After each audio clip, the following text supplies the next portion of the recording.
गायत्री महामंत्र एक बार मेरे साथ दोहराओ। ओम भूर्भुवः स्वः तत्सवितुर्वरेण्यं भर्गो देवस्य धीमहि धियो यो नः प्रचोदयात्। परम पूज्य गुरुदेव की कृपा से जो प्रेरणा मिल रही है उसके अनुसार सभी से एक आत्मीय अनुरोध करूंगा। दो काम सचमुच अगर पूरे हो जाएं, पहला काम है उपासना का और दूसरा काम है साधना का। अगर ये दो काम हमारे पूरे हो जाएं तो तीसरा काम अपने आप शुरू हो जाएगा, वो है आराधना का। अपने स्वजन, संबंधी, पड़ोसी, परिचित कोई भी क्यों ना हो, उन सब का भला अपने आप होना शुरू हो जाएगा। मनुष्य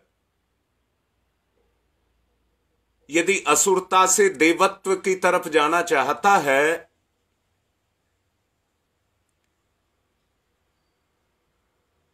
तो देवत्व की तरफ जाने के लिए एक काम करना पड़ेगा, असुरता को छोड़ना पड़ेगा और देवत्व को बढ़ाना पड़ेगा।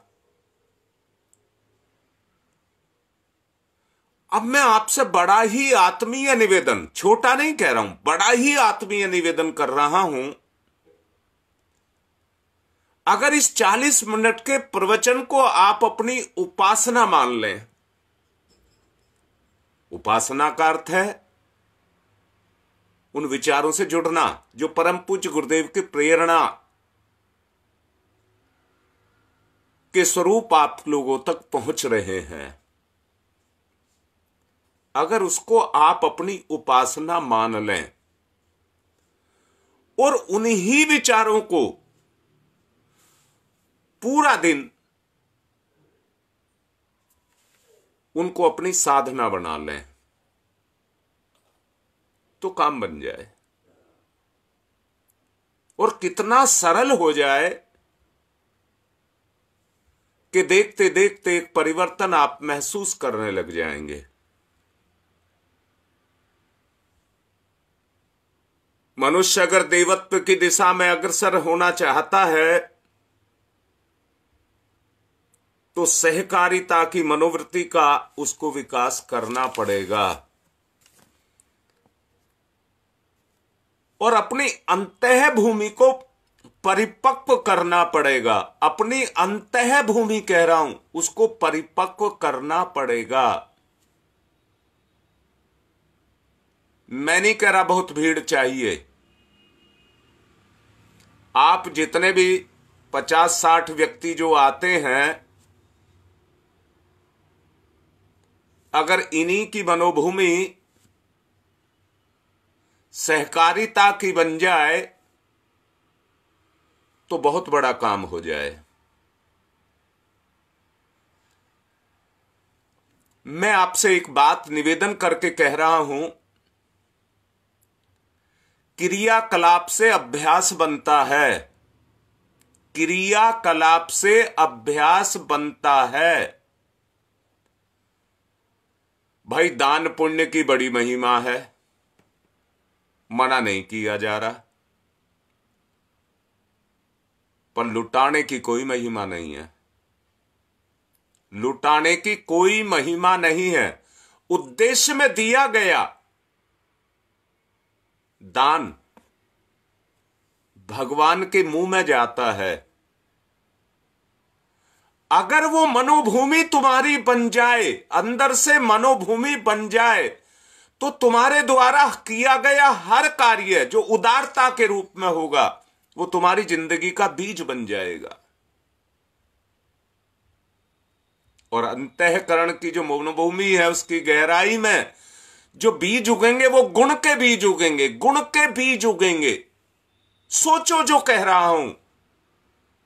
कोई बहुत लंबा चौड़ा वो मुसीबत कहिए, पहाड़ कहिए, कोई बहुत बड़ी जिम्मेदारी आप पर नहीं लादी जा रही है। केवल इतना कहा जा रहा है कि जो विचार दिए जा रहे हैं उन विचारों को हृदयंगम करिए और सारा दिन उन्हीं की साधना कर लीजिए। जो कहे गए हैं ये रिकॉर्ड होते हैं, ये रिकॉर्डेड हैं। अगर कहीं पर आपको कोई वो आता है, विचार नहीं समझ आता, तो दोबारा करिए, उसको दोबारा सुनिए। परंतु एक ही निवेदन कर रहा हूं, अगर ये साधना जो आप, ये मेरा विचार नहीं है, परम पूज्य गुरुदेव का विचार है। अगर इस विचार को आपने साधना शुरू कर लिया तो आराधना अपने आप हो जाएगी।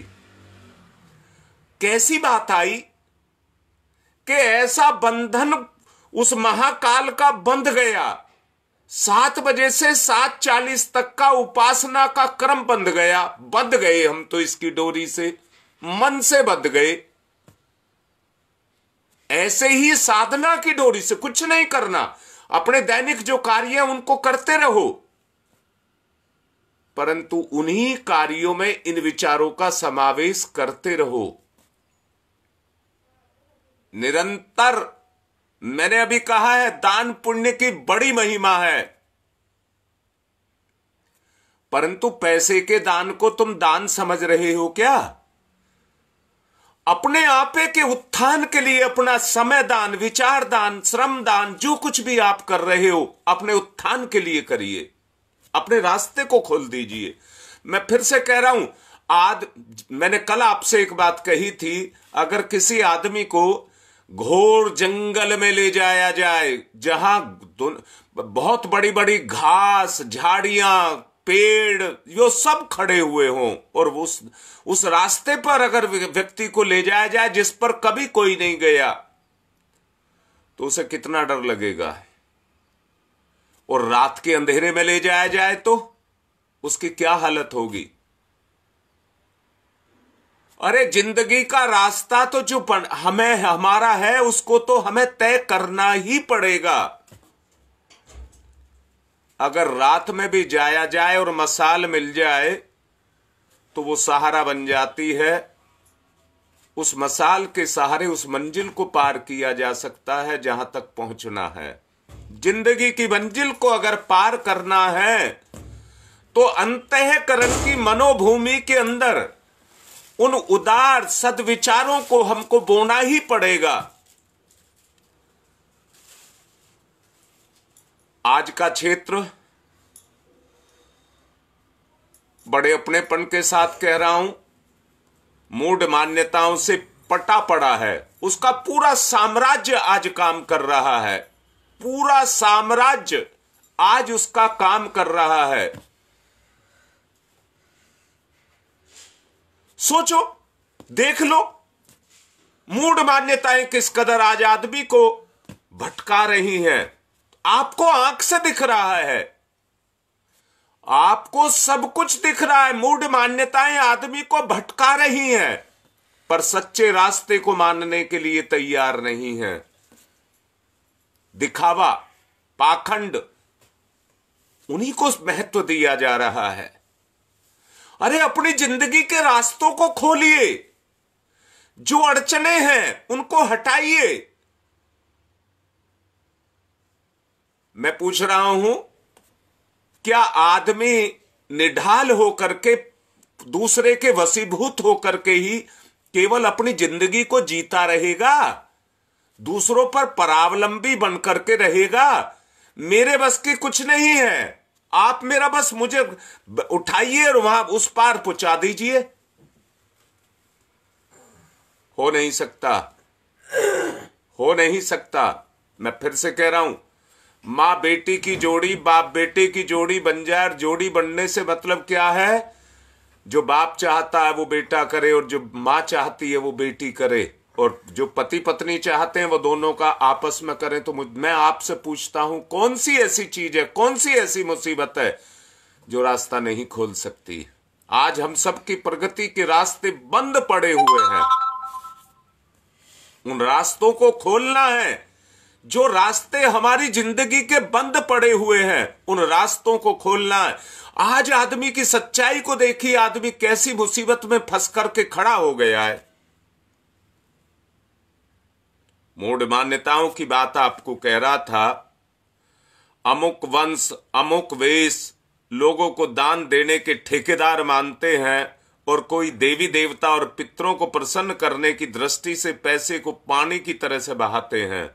कुछ लोग अपने उदार दानी होने के प्रचार विज्ञापन की दृष्टि से तीर्थ यात्राएं, ब्रह्मभोज, स्मारक क्या क्या करते हैं। आप देखिए कैसा घटिया आदमी होकर के बैठ गया है। मैं आप लोगों से कह रहा हूं, आप 50-60 की संख्या में हैं। ईमानदारी से देखिए, अगर इतने ही काम करना शुरू कर दें, वैसे तो ये करीबन जो लाइव जा रहा है वो करीब 7,000 व्यक्तियों तक जा रहा है, परंतु जो रोज सामने होते हैं, बाद में रिकॉर्डिंग जाती है उन तक। तो मैं तो ये कह रहा हूं, अगर मिलकर के मूढ़ मान्यताओं को तोड़ने के लिए अगर इतने ही काम शुरू कर दें, तो मैं कह रहा हूं जिंदगी का हर रास्ता खुल सकता है। जो आज बंद पड़ा हुआ है, हर रास्ता खुल सकता है। पाखंड कुछ नहीं कर सकता। आप, मैं बड़े ही कठोरता के साथ इस बात को कह रहा हूं, सच्चाई पर आ जाओ। और फिर देखिए, मैंने केवल इतना आपसे आग्रह किया है कि ये जो विचार आपको दिए जा रहे हैं, ये परम पूज्य गुरुदेव के विचार हैं। अगर केवल 40 मिनट की इसको आप उपासना मान लें और 24 घंटे की साधना, इन्हीं विचारों को साधना, आज से ही परिवर्तन देख लीजिए अपनी जिंदगी में। मैं उसको कह रहा हूं जो साक्षात आपके सामने। मैंने कहा तीर्थ यात्रा, ब्रह्मभोज, स्मारक बनाना और ऐसे कितने काम करने में आपने कितने पितरों को प्रसन्न करने के लिए, देवताओं को प्रसन्न करने के लिए कितने कितने दान पुण्य किए होंगे, पैसे बहाए होंगे। पर मैं आत्मिक निवेदन कर रहा हूं कि जो परम पूज्य गुरुदेव का विचार है, वही हमारा उद्धार कर सकता है, वही हमारा उद्धार कर सकता है। इसलिए पाखंडों को हटा करके उस सत्य पर आ जाइए जो हमें उस पार उतार दे। कितना घटिया आज का आदमी हो गया कि उन पाखंडों के पोषण के लिए कुछ भी करने को तैयार है। उसे अपनी आन बान, शान, इज्जत, मान, मर्यादा, उस पाखंड को ही उसने मान करके खड़ा कर लिया है। इतनी हिम्मत नहीं है उसको तोड़ सके। प्रकृति आज मजबूर कर रही है। कोरोना फैल गया, परिस्थिति ने जकड़ लिया आदमी को, और स्थिति ये कर दी खड़ी के आदमी को कैद करके खड़ा कर दिया। तो व्यक्ति के तो काम ही रुक गए, जीवन की तो गति रुक गई। मैं फिर से कह रहा हूं, सत प्रवृत्ति संवर्धन की बात को सोचिए। अगर दान देना है तो मैं पैसे की बात नहीं कह रहा हूं, सत प्रवृत्ति संवर्धन की बात कर रहा हूं। सोचो, सोचो अंदर से, अपनी अंतः की मनोभूमि से सोचो। अगर सत प्रवृत्ति के उत्थान के लिए हमने कुछ भी किया, तो वो आत्मा के खेत में बोना है कि नहीं? अंतःकरण जिसको कह रहे हैं, अंतः मनोभूमि जिसको कह रहे हैं, उसमें भगवान को बोना है कि नहीं बोना है? मैं प्रोत्साहन दे रहा हूं, आपको प्रोत्साहित कर रहा हूं। जो मान धन देकर के, श्रम समय देकर के, प्रोत्साहन और स्नेह, सत्परामर्श, सहानुभूति आदि के माध्यम से इसको चरित्रार्थ करेंगे, वो भगवान के यहां महादानी गिने जाएंगे। वो भगवान के यहां पर महादानी गिने जाएंगे।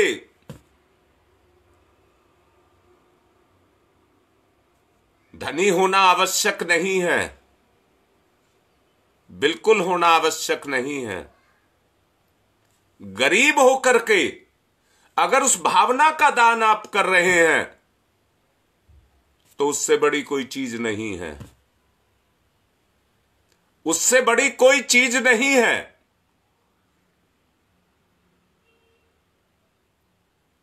परम पूज्य गुरुदेव को अगर आवश्यकता है तो किसी के धन दौलत की जरूरत नहीं है। अगर उनको जरूरत है, जिसके लिए उन्होंने ये अवतार के रूप में जन्म लिया, वो एक ही उद्देश्य है, सत्प्रवृत्ति संवर्धन। निर्धन अपने उदार चित्त के आधार पर धन कुबेरों से बढ़ी चढ़ी सेवा सहायता कर सकते हैं। धन कुबेरों के मन में तो उस धन के होने का अहंकार रहता है। वो अपने धन के बल पर जो भी काम करते हैं, उनकी जिंदगी में वो संबल बनकर के, उनका सहारा बनकर के रहता है, जिसमें कोई ठोसता और कोई स्थिरता नहीं होती। मैंने कहा निर्धन अपने चित्त से, उदार चित्त से सत्प्रवृत्ति, क्योंकि उसकी जेब में नहीं है इसलिए वो उदार है। वो सत्प्रवृत्ति संवर्धन के लिए जो कार्य कर देगा, क्योंकि उसके अंदर कोई कठोरता, कोई दृढ़ता नहीं होगी, वो अंदर से सरल होगा, तो वो बढ़ी चढ़ी सहायता कर सकता है कि जिसके द्वारा समाज का उद्धार हो जाए, सद्भावना की कमी ना रहे, उदारता में सम्मिलित हो जाए, दूसरे के दुखों की सहायता करने की कसक पैदा हो जाए, किसी को सुखी बनाने में रस आने लग जाए, तो समझना दानशीलता के अनेक आचरण स्वयमेव होते हुए चले जाएंगे। उसके लिए व्यस्त एवं त्रस्त स्थिति में भी आप लोगों को पग पग पर वो सुअवसर मिलेंगे जो आप सोच भी नहीं सकते।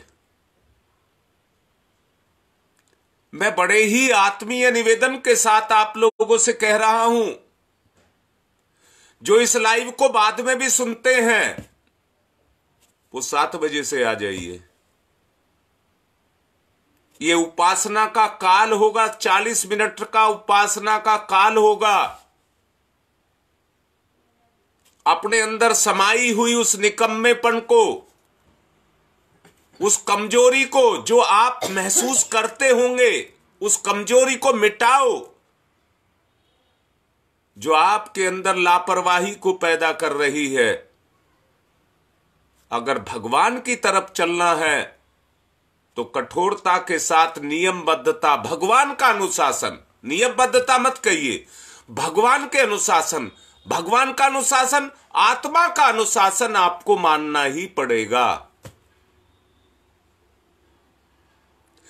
अपनी अंतरात्मा का अनुशासन को देखें, आपकी अंतरात्मा का अनुशासन आपको क्या कह रहा है, उसकी बात को सुने और वैसा ही कर्म करें जो आपका अंतःकरण आपको कह रहा है, वैसा ही कर्म करें। मैं बड़े ही अपनेपन के साथ कह रहा हूं और मेरे पास जबान के अलावा कुछ और देने के और कहने के लिए नहीं है। जिस इससे जबान से मैं आपको कह रहा हूं, उससे मैं आत्मीय निवेदन कर रहा हूं कि किसी तरह से हम उसमें बंध जाएं, अपने आप को ईश्वरीय अनुशासन में बांध लें, हम उसके साथ बंध जाएं। तो याद रखना, उसी सेकंड जैसे ही बीज धरती में जाएगा, धरती की शक्ति उसके ऊपर अपना काम करना शुरू कर देती है। ईश्वर की कृपा भी आपके ऊपर होना शुरू हो जाएगी। जब मैं पूछ रहा हूं, मैं तुम बात कर रहे हैं, तो क्या ईश्वर से बात नहीं होती होगी? मैं तो कहता हूं ईश्वर हमको दिखता नहीं, उसकी नहीं सुनती, पर हमारी तो उसको सुनती होगी। भाई उसकी बात हमें नहीं सुनती, मैंने मान लिया, क्योंकि हमने उसको देखा नहीं, पर हमारी बात तो उसे सुनती होगी। मैं फिर से कह रहा हूं, जो इस अंतस में उठती हुई प्रेरणा है वो उसकी भूख है, वो उसकी भूख है। धरती भी बीज मांगती है, और इस दुनिया में 84 लाख योनियां हैं, वो अपने आप को विकसित करने के लिए वो भी बीज मांगती है। मां बच्चा देती है, चाहे किसी भी योनि में क्यों ना हो, परंतु वो उसको मांगती है, उसकी मांग है, वो चाहती है कि मैं मां बनूं, मैं मां बनूं। अरे ये उपासना का बीज बो दीजिए, ये उपासना का बीज बो दीजिए। मैं फिर से पूछ रहा हूं, क्या भगवान भी मेरे जैसा है? भगवान मेरे जैसा नहीं हो सकता, मुझे भगवान के जैसा होना है। तो वो जो कमियां हैं उसे भगवान को दान कर दीजिए। जो कमियां हैं उन कमियों को भगवान को दान कर दीजिए, और जो आपके पास अच्छाइयां हैं, उदारता है, करुणा है, सहयोग है, सहकार है, भलाई है, वो आपके पास है, उन्हें बोइए, अंतःकरण में बोइए। उदार चित्त होकर के अपने काम को करना शुरू करिए, ये साधना कहलाएगी। और मैं कह रहा हूं, अरे तुम पर तो भरोसा करूं, तुमसे तो बोलूं, और किससे बोलूंगा? मैं आप लोगों से बोल रहा हूं। यह आवश्यक नहीं है कि कोई पीड़ित पतित आपको मिलेगा तब आप उसकी सहायता करेंगे, ना मिला तो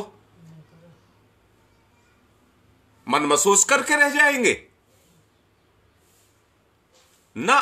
समय को मत गवाइए, आपके भाग्य में नहीं है, आपको नहीं मिलना किसी से, आपको नहीं कराना किसी से, परंतु तत्पर रहिए।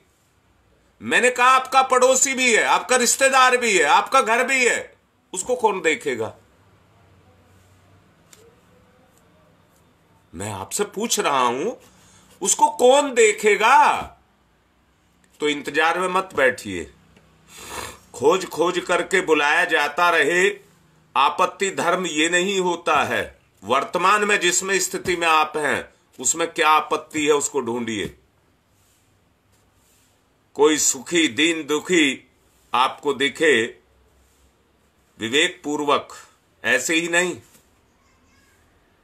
ऐसे ही नहीं। लुटाने के लिए मैंने मना किया है, आप लूटने के लिए भी नहीं है और लुटाने के लिए भी नहीं है, बोने के लिए है, बोने के लिए।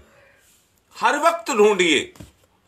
मैंने कहा 40 मिनट को छोड़ करके जो 24 घंटे आपको मिले हैं, इन विचारों को हर जगह क्रियाशील रखिए और हर वक्त ढूंढिए कि मुझे कहां मौका मिल जाए और मैं सहायता करूं। परंतु कान खोल करके फिर से कह रहा हूं, भावावेश में अनुचित सहायता मत करना। भिक्षावृत्ति पनपती है, कुपात्रों के लिए एक घिनौना व्यवसाय अपना करके अकर्मण्य बनते हैं और अपने दुर्भाग्य को भी पैदा करते हैं, और जो कर सहायता कर रहे हैं उनकी भी दुर्गति होती है। इस क्षेत्र में पूरे विवेक का प्रयोग करने की आवश्यकता है। भाई सोच लीजिए, विवेकपूर्ण सहायता ही लाभदायक सिद्ध होगी और कुछ नहीं होगी। माता को बच्चे के फोड़े का ऑपरेशन कराते समय आप लोगों ने देखा होगा कि वो कितनी कठोरता बरतती है, परंतु उसको पता है इसमें मेरे बच्चे का भला है। आपको भी कठोरता बरतनी पड़े तो बरतिए, कोई मनाही नहीं है, पर उसमें ही देखिए भलाई किसमें है। उस भलाई को देखो, उस भलाई को देखो, जिसमें भलाई है उसमें करो। इसलिए विवेकपूर्ण करुणा का ही एक अंग है। विवेकपूर्ण करुणा ही जिंदगी का एक अंग है। इसलिए उसका जब तक वो पैदा नहीं है आपके अंदर, करुणा नहीं पैदा होगी ना। आप चाहे, और मैं फिर से कह रहा हूं, जिसको अहंकार होगा उसमें तो होगी ही नहीं, उसमें होगी ही नहीं। और मैं फिर से कह रहा हूं, जितने कष्ट हैं, कलेश हैं, जो कलह हो रही हैं, वो अहंकार के कारण ही हो रही हैं। आदमी अपने को झुकाना ही नहीं चाहता, अकड़ता है। इसलिए मैं आपसे निवेदन कर रहा हूं, अपने अंदर उस करुणा को जगाओ, उसे अपने स्वजन, संबंधी, पड़ोसी, परिचित सबको जो भी दिक्कतें हैं उनको दूर करने के लिए आपके पास कोई कमी नहीं है। हमने शुरू किया है, गुप्ता जी को खड़ा कर रहे हैं, दवा दारू के लिए उनके पास में अनुभव है, उनका लाभ उठाओ, ग्रुप को मजबूत बनाओ। हम कह रहे हैं हम नहीं है कुछ भी, अरे जिसके पास जो कुछ है लाओ। अगर आपके पास कोई अनुभव है तो बात करो गुप्ता जी से, दो उस अनुभव को। कोई बीमारी कैसे भगेगी, आपका एक विचार पता नहीं कितनों का भला करेगा, पता नहीं कितनों का भला होगा। जो आपके पास लाओ उसे इकट्ठा करेंगे और इकट्ठा करके उस शक्ति को पैदा करेंगे जो आज की महामारी, बीमारी, दुख, कष्ट इनको दूर कर सकें, इनको दूर कर सकें। उस शक्ति को पैदा करेंगे। अरे बूंद बूंद करके घड़ा भरता है, बूंद बूंद घड़ा भर के ऋषियों का तप इकट्ठा किया तो सीता जी पैदा हुई, एक बहुत बड़ा परिवर्तन लेकर के आई। आज भी उस परिवर्तन की आवश्यकता है। हर जीव त्रसित है, हर प्राणी त्रसित है, हर घर का सदस्य त्रसित है। कितना बुरा हाल हुआ पड़ा है और हम इंतजार करते रहे। मैंने पिछले प्रवचन में कहा था, हमारे परिवार को बोलना ही नहीं आता, गूंगा और बहरा हो गया। उस अवस्था से अपने आप को बाहर निकालिए। आज समय है, आज समय है उस परिचर्या का, पूछताछ का, सहानुभूति का, आश्वासन का। अरे क्या आपके पास समय नहीं है, या आपके अंदर परिवर्तन नहीं है? क्या आप प्रयत्न नहीं कर सकते? अगर आपको कोई सहानुभूति है तो अपनी सद्भावना का परिचय दीजिए। अन्य प्रकार की मुसीबतें और कठिनाइयां भी लोगों के सामने आएंगी, आगे आएंगी और आएंगी। ऐसे अवसरों पर मानसिक रूप से अपने संतुलन को बना करके रहना और तैयार रहना, तैयार रहना। इस समय प्रकृति पूरी तरह से विक्षुब्ध हो चुकी है, इसलिए मुसीबतों के अवसर पर और कठिनाई के समय आने वाली जो मुसीबतें हैं उन लोगों का फायदा उठाओ। अपनी मानसिकता को बना करके रखो, सीधे सीधे विचार करिए, अवांछनीयता के मार्ग पर नहीं चलेंगे। मन स्थिति, शारीरिक बीमारी और ये कम भयंकर नहीं है। मन स्थिति और शारीरिक बीमारी ये कम भयंकर नहीं है। ऐसे में क्या किया जाए? बीमारियों से उबारा जाए। संकट का समय है आदमी के ऊपर, समय के साथ लीलता जा रहा है आदमी, दुनिया को खत्म कर रही है। बुराइयां, प्रकृति अपने संतुलन को बना रही है, उसे अपनी दुनिया बचानी है। इसलिए साथ दीजिए, ये आपत्ति का समय है। अपने संपर्क क्षेत्र में अक्सर कई व्यक्ति ऐसी आपत्तियों में फंसे हुए आपको मिलेंगे। उनके साथ सहज आत्मीयता विकसित करनी चाहिए। ये हमारी साधना है। अपने विकास क्षेत्र में लेना, कम और देना ही देना चाहिए। इतना कर सकने पर स्नेहसिक्त तर्क और तथ्यों से भरा परामर्श भावी और अनुभवी बनता है, और ऐसा मार्गदर्शन कर सकना, धनदान बताइए उसके सामने क्या मायने रखता है? धन का दान उसके सामने क्या औकात, क्या बिसात रखता है? रखा रहने दीजिए धन को। आवश्यकता आपके सहयोग की है, नहीं चलेगा काम, भगवान का काम नहीं चलेगा। और मैं आपसे फिर से कह रहा हूं, जो इस भगवान के काम में सहायता करेगा, मैं पूछ रहा हूं, भगवान जिसकी सहायता करते हैं उसके पीछे लाठी डंडा लेकर के रहते हैं क्या, कि इसका कोई दुश्मन इसके नजदीक ना आए? ना, उसको ऐसी विचारधारा देते हैं कि बुराइयां उसके नजदीक ही ना आए, और उससे अच्छा काम करा लेते हैं, उससे अच्छा काम करा लेते हैं, वो अच्छा काम कर जाता है। सोचो जो कह रहा हूं, जो सोचो। मैं तो कह रहा हूं, हमारे तो एक दो बच्चे ऐसे निकल करके आ रहे हैं, बच्चे कह रहा हूं, अरे 20-20, 22 साल के बच्चे हैं, वो निकल करके आ रहे हैं, जो इतने अच्छे अच्छे काम कर रहे हैं। तो सहयोग नहीं करना चाहिए? इतने भर से काम चलने वाला नहीं है, इतने भर से काम चलने वाला नहीं है। आप तोल लीजिए, जो कहा जा रहा है उसको आप तोल लीजिए। सत प्रवृत्ति संवर्धन ही देवत्व के उदय का बीज बनेगा, और जब देवत्व धरती पर उदय होगा तो धरा पर स्वर्ग अवतरित होगा।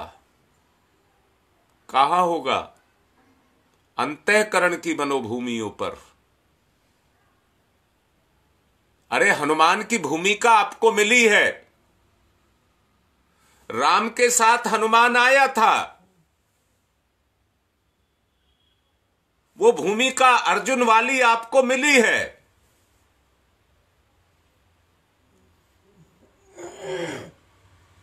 अपनी भूमिका को निभाओ,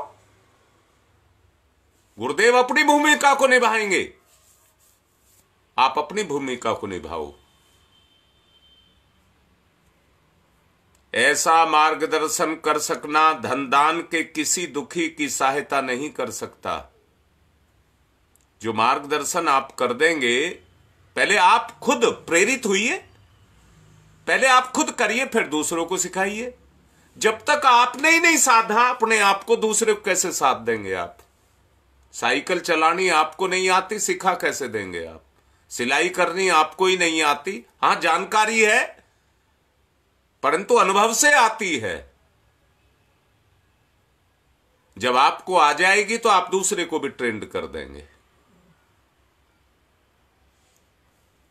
सहायता करने की बात को सोचिए। संपर्क क्षेत्र में आने वालों को उनके स्वाभिमान को चोट पहुंचाए बिना, उनको निंदा भर्त्सना से बचा करके सत परामर्श को देना है। धन दान जैसे सत प्रयोजनों में लगाने का विधान है, धन दान का अच्छे कार्यों में लगाने का विधान है। आज के समय पर अपने चरित्र को, धन दान से बड़ा है, धन से बड़ा है आपका चरित्र, उसको आदर्श बना करके अनुकरणीय और प्रेरणाप्रद आपको बनाना होगा। तो प्रकारांतर से संपर्क क्षेत्र में उसको बखेरा जाए, आयाचित अनुदान दिए जाएं। सोचो, अगर ऐसा हम सब शुरू कर लें, ऐसा शुरू हो जाए, बताइए क्या मुश्किल है? किसको लाना है? क्या मुश्किल है? किसको लाना है? मैंने आपसे कहा है, जो बीड़ा उठाया है, बीमारी का उठाया है, सबसे कह रहा हूं गुप्ता जी से बात करो। आपके पास, आपको लेना है तो लो, और आपके पास कुछ है तो उन्हें दो। यही सहयोग होगा, यही सहयोग होगा, और जो होगा वो इसी आधार पर होगा। आप में से हर एक का एक ही मन रहे। कोई ये ना सोच ले मैं गुप्ता जी को दे रहा हूं। ये तो बटोरने का एक जगह बना दी। आप उनको देंगे, वो आगे बांटेंगे। आपका दिया पता नहीं कितनों का भला करेगा। सहयोग लो और सहयोग दो। इसको पूरा एक अभियान बना दो। मैं ललकार रहा हूं।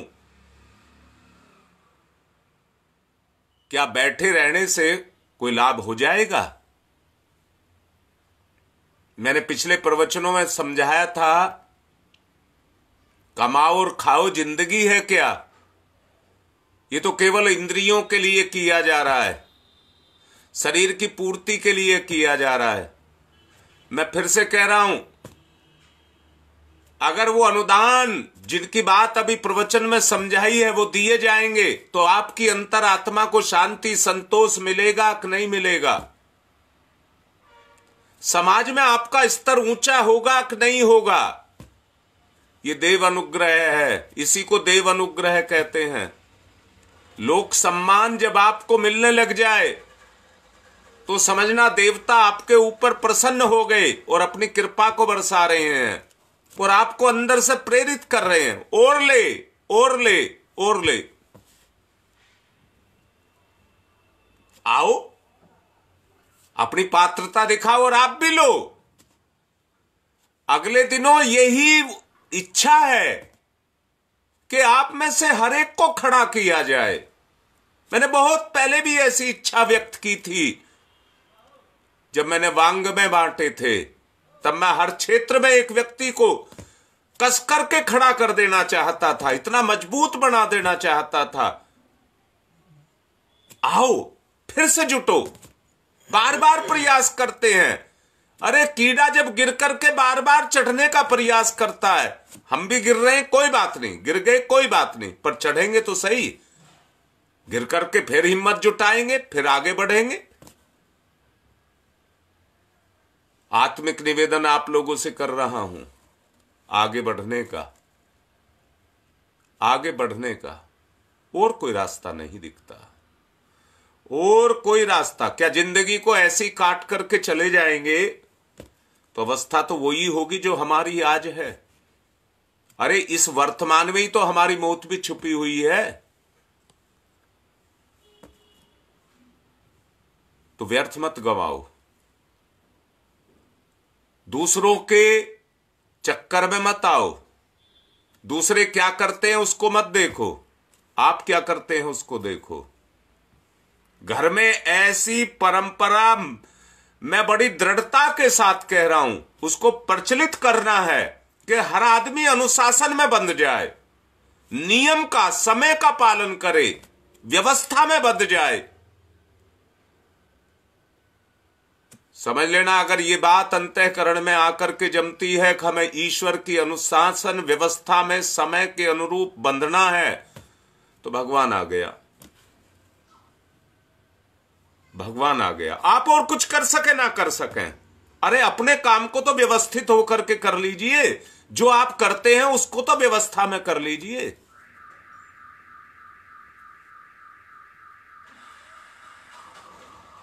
मैं आपसे निवेदन कर रहा हूं, सामयिक जरूरत धन जरूर है, परंतु भगवान की जरूरत धन नहीं है। भगवान की जरूरत आप हैं, और उस जरूरत को आप पूरा करें जो भगवान की जरूरत है।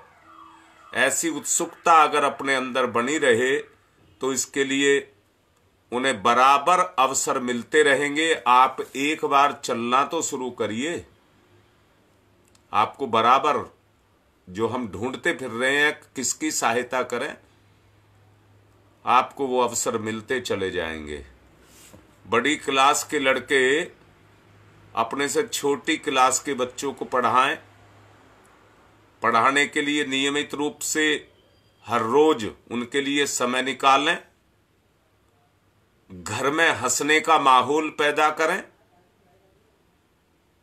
खेलें और खिलाएं, खिलखिलाएं, फूल की तरह से मुस्कुराएं। ऐसे अवसर पैदा करें अपने घर में। कलह को मिटाएं, ज्ञान को बढ़ाने में सहायता करें, छोटी आयु के बच्चों को काम में हाथ बटाने का जो कहिए ललक है उसको पैदा करें, उनको कोई काम ना दें, आओ मेरा साथ दो, अपने साथ उनको लगाएं, उससे सहयोग की भावना उनके अंदर पैदा होगी। कल उन्हें अपनी जिम्मेदारी दिखेगी तो वो उस काम को पूरा करेंगे जो उनकी जिम्मेदारी है। सहयोग से उनमें रुचि पैदा कर दीजिए। अगर वो चीज जहां आज कलह जन्म ले रही है, अगर वहां एक दूसरे में ये सहयोग की भावना पैदा होगी, आओ मिलकर के करेंगे काम को, इसी को तो यज्ञ कहते हैं। उसको यज्ञ नहीं कहते हैं जिसको जलाना कहते हैं। अगर ये मिलान, ये आपस में सहयोग की भावना जगेगी और फिर यज्ञ करोगे तो उसका चमत्कार देखना। यज्ञ यही है, फिर उस यज्ञ का चमत्कार देखना। खुल करके हंसिए, बोलिए, मिलजुल करके रहिए, साथ साथ काम करिए, ये क्रम बनाएं। दूसरों की बिखरी चीजों को यथास्थान पर रख देना एक छोटा सा काम है, पर उससे एक छाप पड़ती है कि हमारे प्रति कितना ध्यान रखते हैं। एक छाप पड़ती है। ऐसे छोटे छोटे सहयोग साथ वालों की सद्भावना और कृतज्ञता को अर्जित करने के लिए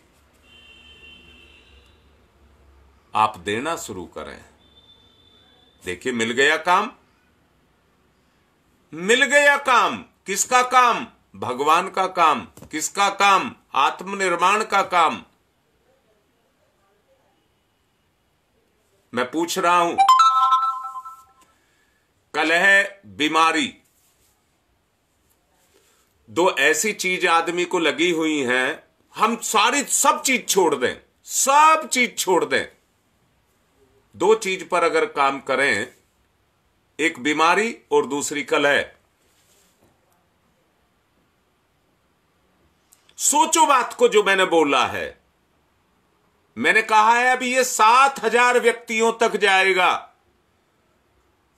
परंतु 7 बजे आओ ना, सब समय पालन करो ना। अरे रिकॉर्डिंग तो उनके लिए है जो भी नहीं जुड़े हैं, उनके लिए, आपके लिए नहीं है। आप इतने दिन से सुन रहे हैं तो लाइन पर आओ। आपको लिंक नहीं मिल रहे तो पूछो, आप गुप्ता जी से ही बात करो जिनका नंबर आपको डिस्प्ले किया गया है।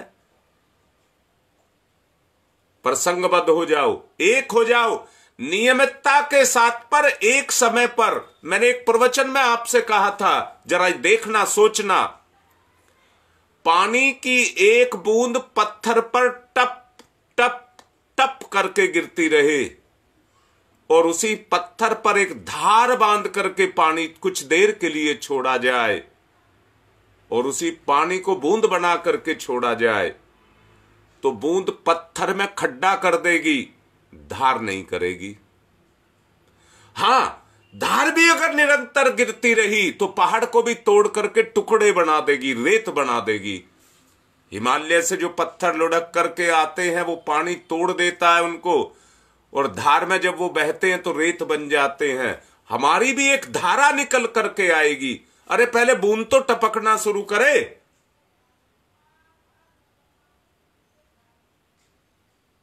मैं गुप्ता जी से रोज बात करता हूं, ना वो मुझे निराश होने दे रहे, ना मैं आपको निराश होने दे रहा, पर सहयोग के लिए अनुदान मांग रहा हूं, दान मांग रहा हूं आपसे, दान। मैंने अभी कहा है वो धन दौलत को नहीं मांगा जा रहा है आपसे। बेचारे गुप्ता जी तो और अपने पल्ले से लगा करके दे रहे हैं। जो बीड़ा उठाया है, बीमारी को जड़ से मिटाएंगे, आप सहयोग करिए। दूसरा, कलह को मिटाएंगे। परम पूज्य गुरुदेव की कृपा से ये सब चल रहा है। अगर चल रहा है तो उनके अनुदान मिलेंगे ही मिलेंगे। जिस बीड़े को उन्होंने दिया है उसमें वो सहायता करेंगे ही करेंगे। आप बढ़ करके तो देखिए, सबको उसके लाभ मिलेंगे। समय ज्यादा हो रहा है, आज की बात को विराम देता हूं और आपसे निवेदन करता हूं कि आज से ही आप सहयोग करेंगे। जो लाइव में बाद में रिकॉर्डिंग को सुनते हैं वो समय पर आओ, 7 बजे आओ, 7 बजे आओ। अरे ये रिकॉर्डिंग तो उनके लिए है जो अभी नहीं जुड़े हैं, उनको जोड़ो। देखिए, इससे ज्यादा मेरे पास कहने के लिए आपके लिए कुछ नहीं है। अगर आप कहना मानते हैं और मुझे मानते हैं तो बात को मान लीजिए। आज की बात को संपन्न कर रहा हूं। ओम शांति ही शांति ही शांति।